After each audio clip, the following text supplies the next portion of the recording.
People from England lived in most of the eastern coastal towns of the colonies, but many people from France, the French, lived and worked further inland as trappers and traders. For many years, the English and French did not get along. As the French started to move into the land the English claimed as their own, the King of England became nervous that the French would take it over. He began sending soldiers to America to be sure that this did not happen.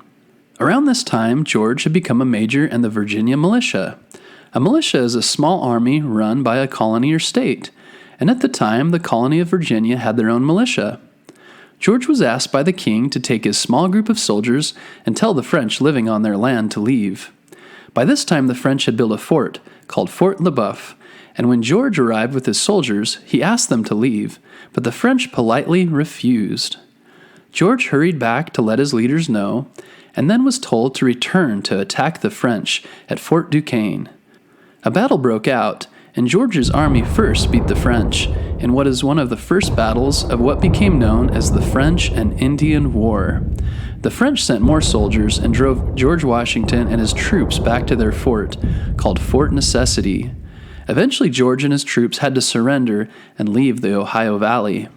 George was embarrassed at his loss, but word began to spread that he had fought valiantly against the French, and his name began to be known through the American colonies and even in England. When the British general Edward Braddock arrived from England with even more soldiers, George joined him with his militia and they left Fort Necessity to attack the French again. While marching on the road to attack the French, they were surprised by a French army which attacked them. The French and their Native American allies fired from the trees and the road. Bullets flew from every direction. The British soldiers scattered. They were unprepared for the attack. General Braddock was hit by a bullet and fell from his horse. George courageously rallied his troops and urged them to continue fighting.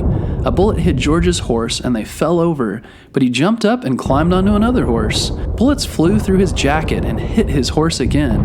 The fighting continued as the French and natives fired at the British from the cover of the trees and then swarmed them in the road. George climbed onto his third horse and kept fighting. He saw that there was no hope of winning this battle. He'd have to escape or all of his soldiers would be lost. He ordered a retreat, and the soldiers followed him away from the battle and back along the road. During their long march back to Fort Necessity, they were continually attacked from the woods, but eventually made it back. The Battle of the Wilderness was a major loss, but George Washington was praised for bravely taking control of the situation and leading the soldiers out of danger. In August 1755, George was made commander of all the militia troops in Virginia. He was only 23 at the time. His job was to protect the border of Virginia. Most of his soldiers were not well trained and lacked proper fighting gear. To make things worse, the Virginia government did not support him and his soldiers. After 2 years of this difficult duty, Washington became sick with dysentery and had to return to his home until he got better. In 1758, George rejoined his troops as commander and was ordered to take Fort Duquesne, which was held by his French enemies. Washington, with 6,000 troops made up of British soldiers and Virginia militia, attacked Fort Duquesne. The fighting was intense on both sides.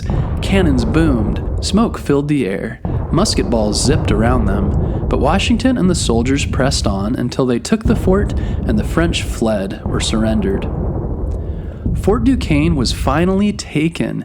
It was a major victory for the British in the French and Indian War. Because they took the fort, they were now in control of the Ohio River Valley. George Washington's fame spread, but the fighting near his home was over, so like the soldiers who fought with him, George retired, which means he was no longer a commander and returned to his big farm in Virginia to continue taking care of it. But fortunately, it was one of George's favorite things to do.